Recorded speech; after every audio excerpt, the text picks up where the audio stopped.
Hey guys, it's Timothy here. If you haven't already checked out the first part of this little three-part series, then go check it out. I'm just looking over the full spoiler that came out on Friday for Aether Revolt.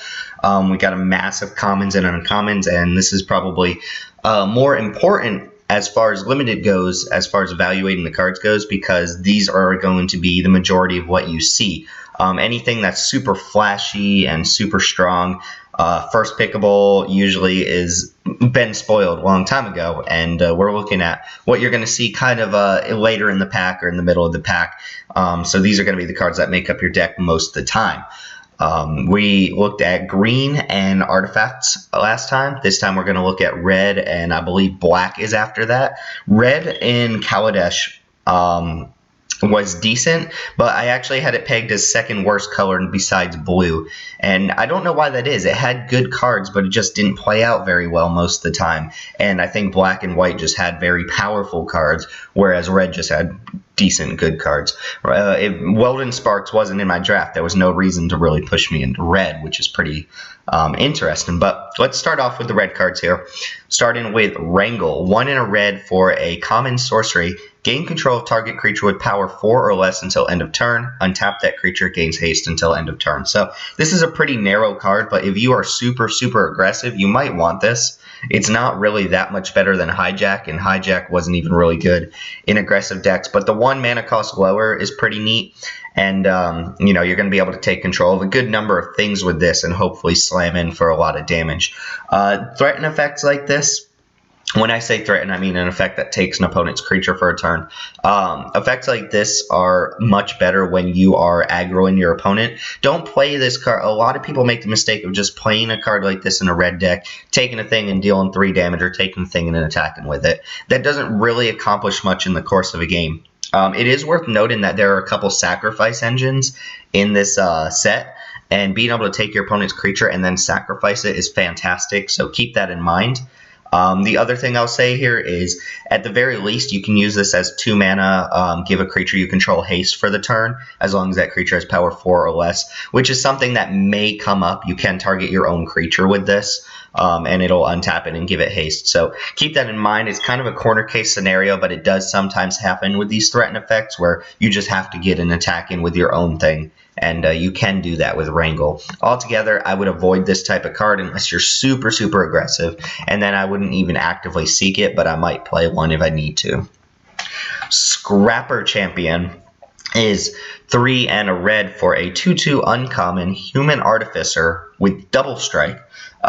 When Scrapper Champion enters the battlefield, you get 2 energy. When it attacks, you may pay 2 energy to put a 1/1 counter on it. So this is the type of card that when you slam it on the battlefield, your opponent wants to answer it right away. And if they don't, it's going to get out of control. It attacks as a 3/3 double striker on turn 5, which is very good. It is an artificer too, so I'm imagining Inventor's Goggles along with this creature. Seems fantastic. Like, you've just got a 4/5 double striker coming in on turn 5, which is pretty amazing. It is worth noting there's a little bit more double strike in this set than there was in the last set. At least 3 creatures with double strike in this set. One of them is mythic, but whatever. But yeah, this is a solid card. It is fragile, though, and that's the thing that kind of pushes me away from it a little bit, even though I think this is a solid pick. And I would not be ashamed to have to start my draft off with a card like this because it is powerful. If you can back this up with anything that gives it trample or fly-in or something along those lines, then you've got a very powerful card on your hands.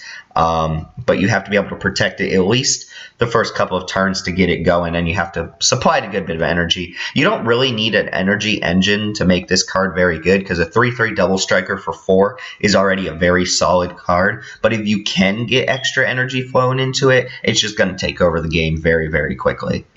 So yeah, solid card. I would say this is a first pickable card.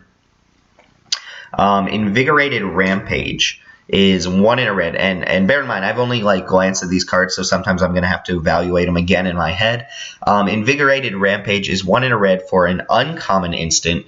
Choose one. Either target creature gets +4/+0 and gains trample until end of turn, or 2 target creatures get +2/+0 and gain trample until end of turn. So this is a neat, flexible combat trick. It's a little annoying. when your combat tricks don't provide any sort of toughness boost. But obviously you're using this if you're aggressive, you're using this if you want to get damage in. So red-green is usually the best place for stuff like this. It's essentially larger than life as an instant, which was larger than life's biggest downfall being a sorcery. Putting that at instant speed is actually pretty good. And then having the option to split this up between 2 creatures seems pretty sweet. And like if you're playing Kari Zev or something like that, and you get to do this on her and the monkey, that's a good bit of damage there. But it's really not that different than just piling it on one creature. So a lot of times you'll just use this as Titanic growth. It's not going to save your creature in combat if that's what you need to do, but it is going to give you a pretty big boost that you're going to take out whatever's in the way, trample some damage over, and potentially do that with 2 creatures. This is the type of card you could win the game with if you're positioned in the right spot, so it's a pretty decent combat trick. Again, not a high pick, but a decent combat trick. Next card up is Lafnu Sailback, just a vanilla red creature. I don't remember seeing a vanilla green creature. Maybe I'm wrong, but red just gets a vanilla 5/4 for 5, which is a decent rate. You could do worse than playing this card, but this is like the definition of filler. Not a card that you're actively looking for to put in your deck, but if you need a 5-drop, it's there. It doesn't have any relevant creature types, doesn't have it's not an artifact, doesn't work with anything. So it's just a big vanilla creature, but sometimes you'll play this, sometimes you won't. I don't think you're ever going to be excited to take it, but, you know, sometimes you just need a curve topper in your red decks. It's not as good as, like, Wayward Giant or something like that, but if you can't find something, then you'll take it. Another combat trick we have, Precise Strike, is 1 red for a common instant. Target creature gets +1/+0, gains first strike until end of turn. Now, that's okay. The first strike is pretty nice. It means that whatever creature you use that on in mid-combat is probably going to win the combat. First strike is usually enough. When all of the creatures in the set have kind of a similar range of power and toughness, first strike is the thing that pushes your creatures over the edge. So this is a good combat trick, and it's very cheap. Normally, when something like this gives first strike, you want it to give a bigger power boost. And this card doesn't really double that well as just a way to deal a lot of damage. Normally, your 1 red spells, if you're playing them in a very aggro deck, you want them to deal like 3 damage. That's kind of like the sweet spot. Think of Built to Smash being like a 3 damage for 1 red. So this isn't going to do what you want it to as far as maximizing on damage, but it does help you save a creature in combat, which is pretty decent. I'm not a huge fan of combat tricks like this, but sometimes they're playable.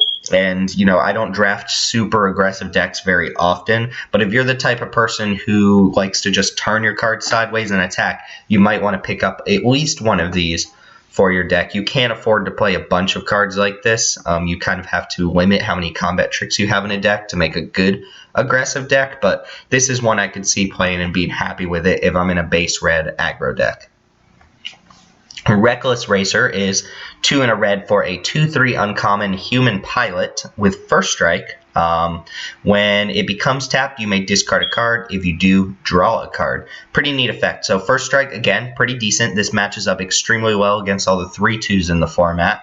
Whenever it attacks, you get to use the ability. Whenever it crews a vehicle, you get to use the ability. So I am erring on the side of saying I like this card a lot better if I have a couple vehicles to use with it. Same with Spireside Infiltrator, I believe the card is called. Whenever it became tapped, it dinged your opponent for life. I like that card, and I think I would like this card a lot better in conjunction with vehicles rather than just attacking with it. But it is a nice little bonus on attacking, and sometimes you'll get a clear shot in with this and just get to loot. I believe people call this rummaging rather than looting, where you have to discard first and then you draw. Sometimes you just won't have a card in your hand that you want to discard, in which case you're probably in a fine position. Or if you're in empty-handed mode, like you're just completely hell-bent, then you know, the effect doesn't really do that much for you. But it's a solid little card, not anything to like go crazy about. Not a card that I think you're ever like hoping to get in a pack, but a card that you'll take sometimes. And it's fine. Not much to say about it. It is a fine card. Emerald Gear Smasher is 2 and a red for a 2/3 common human warrior. You may tap it and sacrifice an artifact. Deals 2 damage to each opponent. So again, you're looking at like a 2-headed giant card here, right? A card that goes up in value in 2-headed giant, where you sack an artifact and your team's lose, or your opponent's losing 4 life essentially. This card is fine in 1 versus 1. The stats aren't impressive. It trades for 3/2s, which is okay. And you do have to have like a steady flow of artifacts in your deck that you're willing to sacrifice before you're really into this sort of effect. Same thing I said with that Gremlin, the 1/2 a Tog type Gremlin, is I don't see a lot of decks where you're going to have a huge stream of artifacts that you want to be sacrificing. So I'm kind of confused about cards like this. Every now and then, you know, your opponent will enchant one of your artifacts, which is pretty sweet because you can sacrifice it and the enchantment is kind of null and void. 2 for 1 your opponent, but altogether I think this is a weaker card that does have a little bit of potential in the right kind of deck, but the right kind of deck I don't think is going to pop up very often. Just my opinion. We'll see how it plays out, but moving along. Enraged Giant, a goofy looking, this looks like a Goron. This is like a rejected Legend of Zelda character or something. But Enraged Giant is 5 and a red for a 4/4 uncommon giant with Improvise, Trample, and Haste. So nice little set of abilities there. At 6 mana, you could do better than this card. 4/4 Haste is not impressive at 6 mana, even though it's still a viable option. Lower this down to 5 mana and you've got a pretty decent card on your hands. A 4/4 for 5 is actually significantly better than a 4/4 for 6, especially when you get at least 1 attack in with it. And Trample is a nice bonus on that. It's around 4 mana where this card actually gets really good, and it just shows how much the difference between 1 mana makes on a creature. 4 being exceptionally good, 5 being a card I'm okay with, and 6 being a card I don't really want to play at all. But with a 6 mana cost creature, I imagine you're going to be able to improvise this out pretty often around turn 4, which is where it's really strong. And then anything before that is insane. I don't know if there's a situation where you can improvise something out on turn 3. I guess you'd have to play an artifact on turn 1. You'd have to play an artifact that makes another artifact on turn 2, so like a puzzle knot or something like that, a white puzzle knot. And then, yeah, you could potentially get this out on turn 3 and just slam. But that doesn't seem super realistic in most cases, especially since you need a 1 mana artifact. But if you can get this out on turn 4, it's a solid, very good card. In a red-based artifact deck, or rather I should say an artifact-based red deck, this is a very good card. And if you just don't have a lot of artifacts in your deck, then I don't think you want to play this card. Haste on very expensive creatures is overrated, even though, you know, it does give it a little bit of an edge against sorcery speed removal, but whatever. Frontline Rebel is 2 and a red for a 3/3 common human warrior. It attacks each combat if able. If you watched the last video, I said the same thing for that stupid Juggernaut creature. I hate when a creature has to attack each combat. I tend to shy away from those cards because it puts you in some really awkward positions sometimes. The nice thing about those cards is you can use them to crew vehicles and then they don't have to attack because they're tapped down. And the nice thing about this one is it is a 3/3 for 3, which is a very good rate. But overall, I think this card is mediocre. I think, you know, people can deal with it. Again, there are a lot of 3-power creatures at 3 mana in this set, so it's not like another set where a 3-mana 3/3 is just going to dominate a turn or 2. But this isn't even the type of card my opponent attacks with, and I'm like, wow, I have to get this off the board. It's the type of card where I'm like, well, we can deal with this later in the game. It's going to have to attack into my 4/4 eventually. So I'm not impressed with the card, but it is playable. Again, I keep saying that about a lot of these red cards, which isn't boding well. Also got an itchy nose, which is really annoying. So if you see me itching my nose, I'm sorry, but whatever. Frontline Rebel gives me itchy noses. That's how I feel about it. Gremlin Infestation is 3 and a red for an uncommon aura.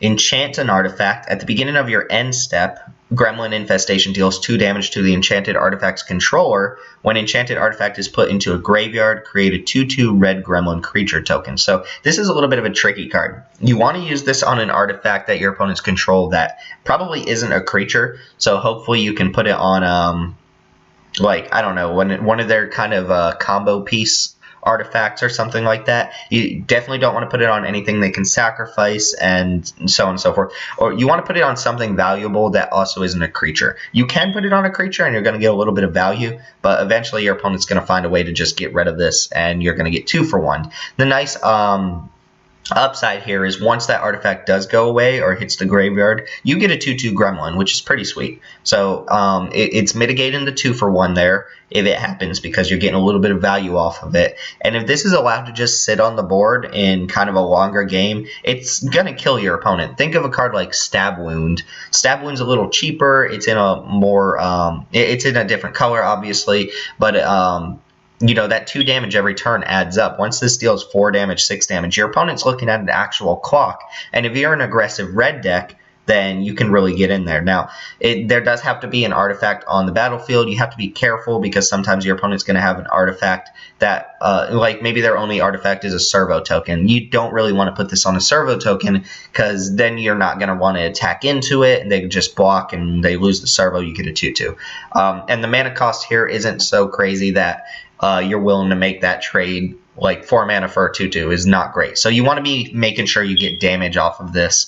And the best way to do that is to put this on like one of the modules or Panharmonicon or something like that. Something that your opponent does not want to get rid of.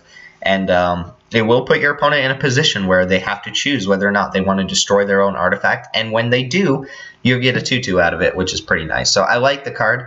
I erring on the side of saying I would not main deck it until I know that my opponent has a lot of artifacts like that. But it seems like a sweet little sideboard card in kind of these grindy matchups. It is a little awkward that it's a red card too, because red really wants to get in there, and a 4-mana aura that doesn't do anything right away is great, but it does trigger on your end step, so you're probably going to get at least 2 damage out of it, and hopefully a little gremlin. Looks like we're moving into the black cards. Just make sure I didn't miss any red cards real quick. I did. I totally just... oh, look, there's my... What am I doing? I missed 2 red cards. Let's not miss any red cards. Destructive Tampering is 2 and a red for a common sorcery. That was an EDH deck, by the way, over there. Anyway, destroy target artifact or creatures without flying can't block this turn. This isn't very good. It is the type of card that, like, it's weak but flexible, but still weak even with the flexibility. It is nice that it's artifact-based removal that you can main deck that also has a different mode on it in case you don't need to destroy an artifact at any time. But that whole like magmatic chasm clause is only really good in certain formats, and it's only really good in very aggressive decks or really low to the ground decks. So again, if you're red-green, big stompy creatures or something like that, I could see main deck in this card because it's going to let you win the game at some point. But I don't like the card. I think the flexibility on it is 2 kind of weak modes, and I'm not a big fan of it. I think you really want to be able to take advantage of the second mode in order to main deck this, even though the first mode is the one that you're probably going to use more often. And I know that sounds really weird, but I mean, 3 mana destroy an artifact is fine. It's better than demolish. So maybe you main deck this card, but I would say this is sideboard material, honestly. And I would keep it there, to be completely honest, especially at sorcery speed. Chandra's Revolution is 3 and a red for a common sorcery. Chandra's Revolution deals 4 damage to target creature. Tap target land. That land doesn't untap during its controller's next untap step. This is a reasonable card. It's not super crazy or anything like that, but it's fine removal. 4 mana, 4 damage is going to kill something on curve vast majority of the time, especially from what I've seen in this set so far. And then you get the nice little bonus out of it. That may or may not matter. I bet it's down here. No, it's not. There was a card from Eldritch Moon or Shadows. I don't remember. It was a vampire that tapped a land down and stopped it from untapping, a 4 mana 3/3 or something like that. And I guess they're trying that out with red as like a new thing that red can do, potentially tap down lands, but it's fine. This card is fine. Like, I would play at least the first one in all of my red decks. I couldn't see cutting the first one, but it gets a little bit clunkier in multiples because that land clause, you know, may not matter, and you can only afford to put so many 4 mana sorcery speed removal spells in your red decks. But it's a fine card. You'll play it. You'll play it. Removal is removal. All right, we're gonna move into black here, and black looks and black again is very artifact centric, just like it was in Kaladesh. So we're starting with Resourceful Return, which is 1 and a black for a sorcery at common. Return target creature card from your graveyard to your hand. If you control an artifact, draw a card. So normally they call this sort of card, what is it? Raise Dead. It's a card that puts a card from your graveyard back into your hand, and or a creature specifically. So it is a Raise Dead. It's, you know, an expensive Raise Dead, a 1 and a black, but it can replace itself, which is pretty nice, and it's not too hard to fulfill the condition of controlling an artifact. They've tried cards like this before. There was one for zombies in Shadows or Eldritch Moon or whatever. And it just didn't pan out that you had zombies enough times that you would want to play that card all the time. But I think this will pan out enough that you could see yourself playing this pretty often. And if you have like some big bombs in your deck, or you have some really strong creatures in your deck, then I could see main deck in this as a way to just make sure that your bombs are hitting the battlefield and sticking.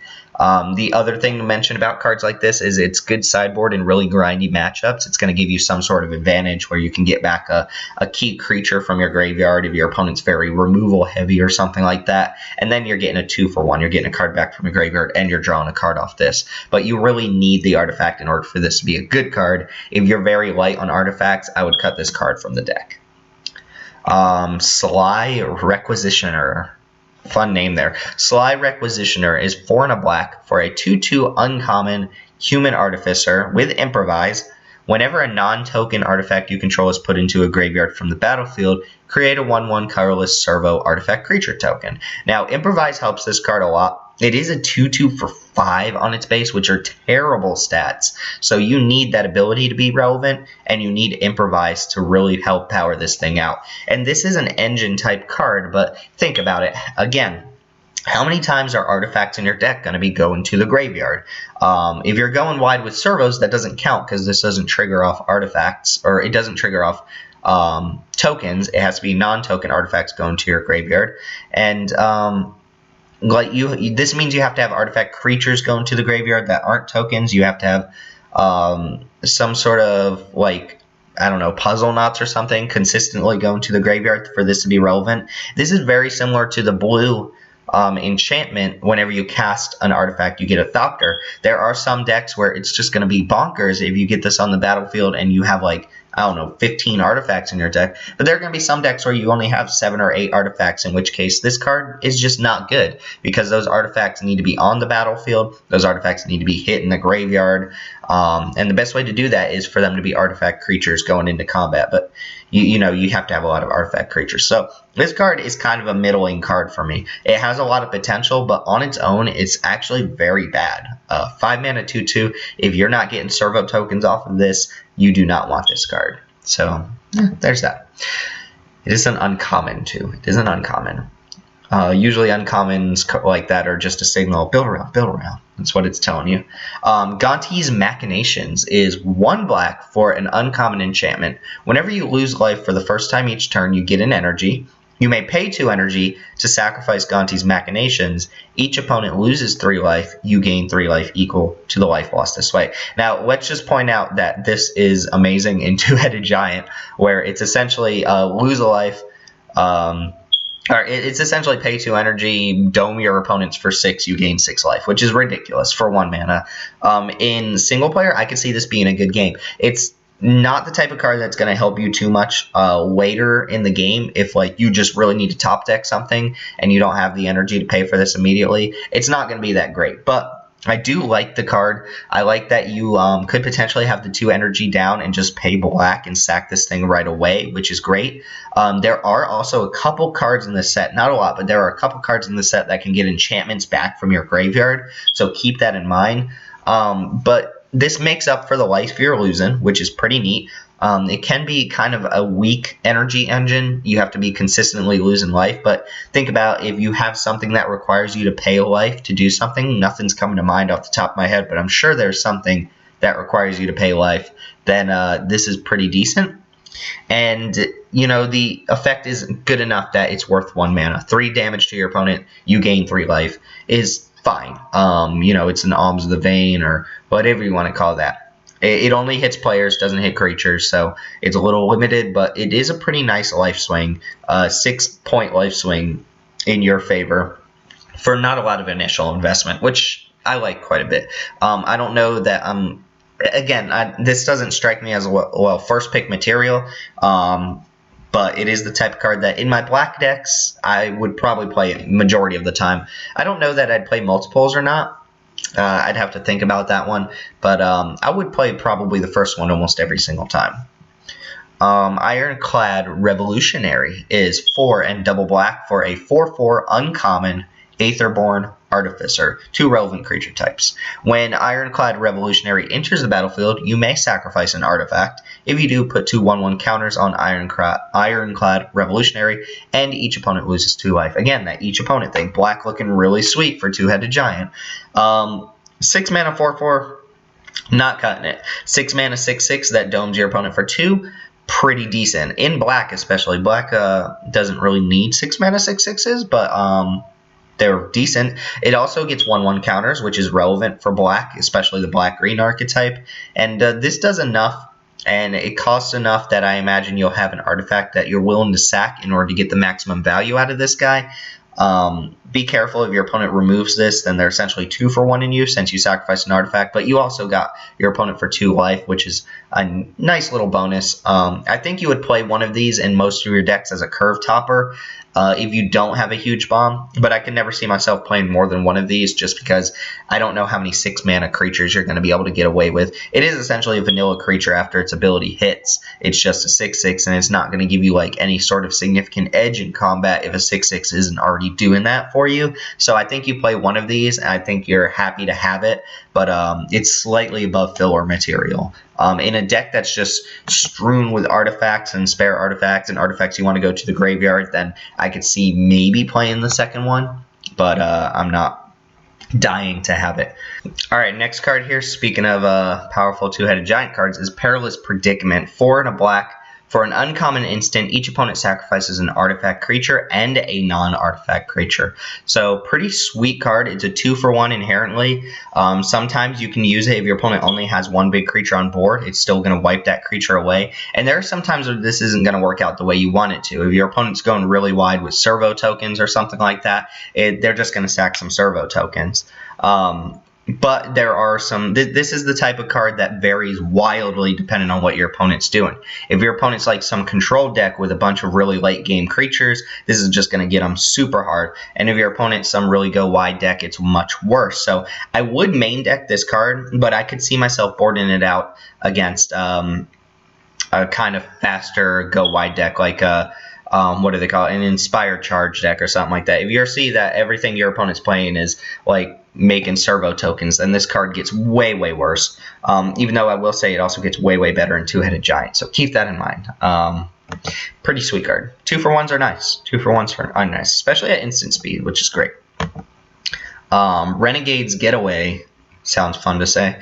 Renegades Getaway is 2 and a black for a common instant. Target permanent gains indestructible until end of turn. Create a 1/1 colorless servo artifact creature token. I like this as a combat trick. I don't think I like it as much as like Subtle Strike or Russia Vitality. Those cards were very good, especially being the same mana cost meant that your opponent had to kind of guess which one you had. But Renegades Getaway does what I want in a combat trick. It makes sure my creature is going to survive. It gives me some extra value in that servo token, but it's a little awkward in that there are no boosts or anything like that. So if I was already in an unfortunate situation where I'm like chump blocking a 6/6, all I'm doing is saving my own creature for a turn, effectively fogging and getting another body on board, which is fine. So I could see myself playing one of these. I don't think I would ever play multiples. It's just not that effective of a combat trick, but it does what a combat trick needs to do. Or at least the most important thing, I think, is making sure your creature survives the combat, which is pretty decent. And that can set yourself up for some decent 2 for 1s where you get a 1/1 and you're also eating an opponent's creature or something like that. As is, I don't think the card is super amazing. I don't like it as much as the black combat tricks from Kaladesh, but it is a serviceable combat trick if you're looking for one, and you could do worse than a card like this. There's just not that much to say about combat tricks like that. Moving on, we have Defiant Salvager. Looks like we're heading towards the blue cards. Defiant Salvager is 2 and a black for a 2/2 common Aetherborn Artificer. Sacrifice an artifact or creature, put a 1/1 counter on Defiant Salvager. Activate this ability only anytime you could cast a sorcery. So we've got another sacrifice engine, this time for artifacts and creatures. And those are a little bit more relevant than I thought. There are a couple threaten effects in the format. There are a couple cards that care about 1/1 counters. There are a couple things that care about artifacts hitting the battlefield. So this card has a couple uses. If you can't get your hands on Yahenni or something like that, then you would probably play this card if you're in need of a sacrifice engine. And it could get pretty out of control in the right kind of deck, but you have to have artifacts and creatures that you're willing to sacrifice and dump into this, which, again, I'm not seeing a lot of there.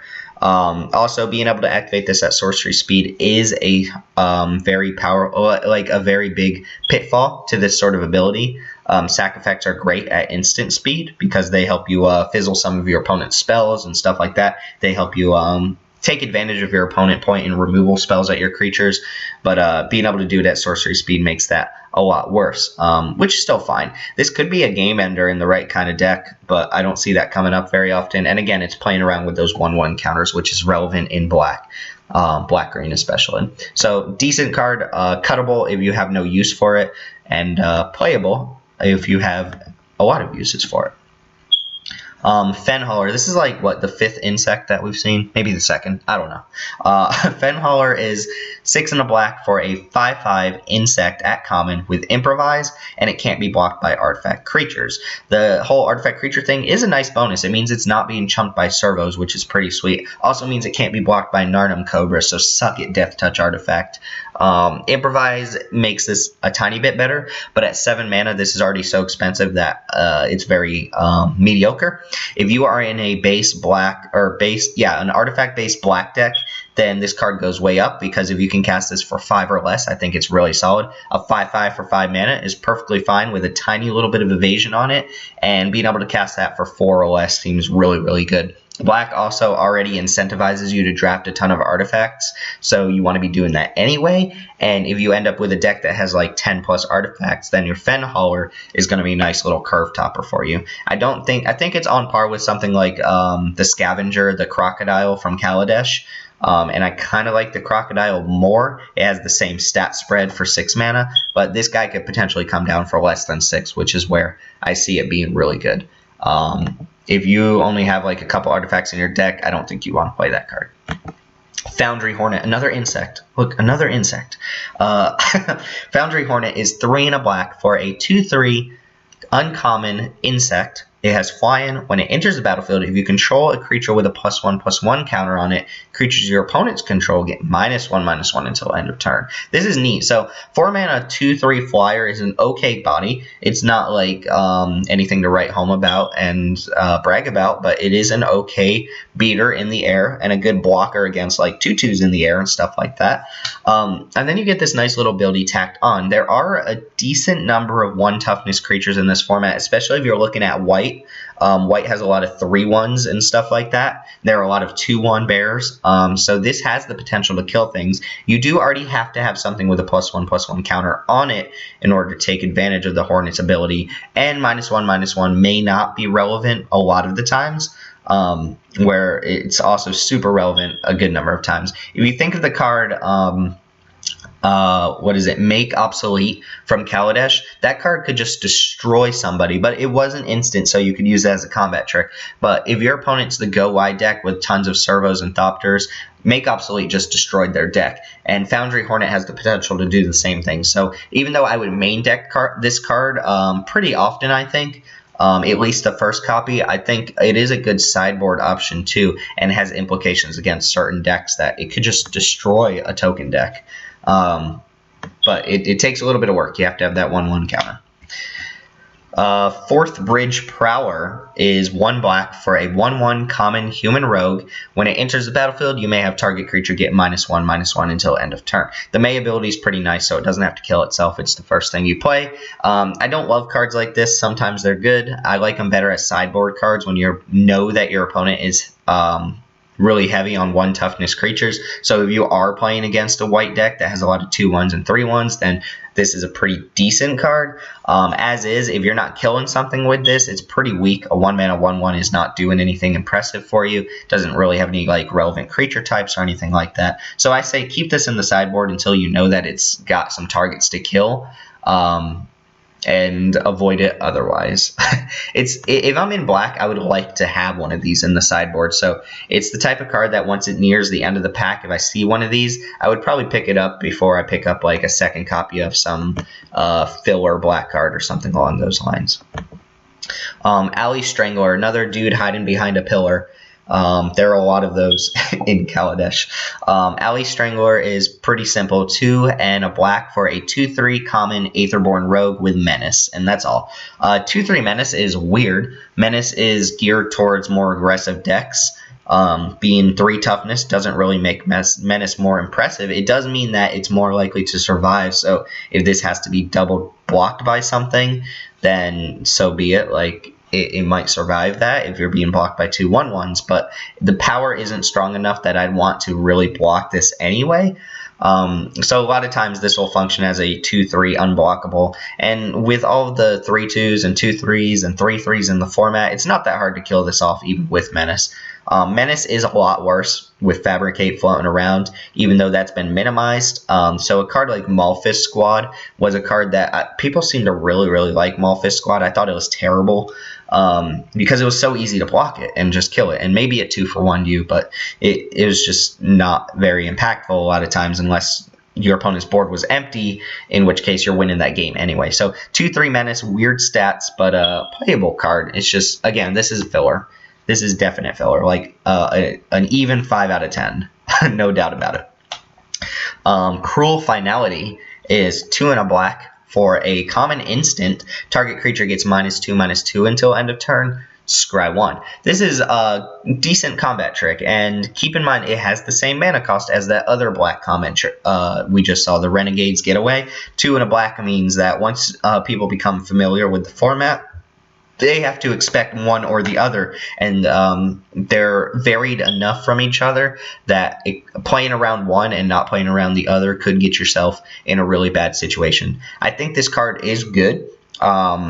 It does have a good number of targets in the format. Even if you have to kill a 2-drop with this, that's fine. Like a 3-mana kill spell to kill a 2-drop is not the most mana efficient. You can also use it as a combat trick. People forget that all the time. When you have minus abilities, if you're not killing something with it, you can use that as a combat trick to make your opponent's creature weaker. And then the Scry 1 tacked onto it is pretty nice. I don't get the flavor on it, but it's pretty nice. So I like this card. It's like slightly above filler as far as removal spells go, but we didn't see a lot of really super powerful black removal spells in the common slot, so you'll play what you have to. Speaking of black removal spells, Daring Demolition is 2 and double black for a common sorcery, destroy target creature or vehicle. Black doesn't often have ways to destroy artifacts, so this is a nice little addition that it can blow up vehicles, specifically vehicles, not just artifacts. And 4 mana catch-all destroy target creature is pretty nice.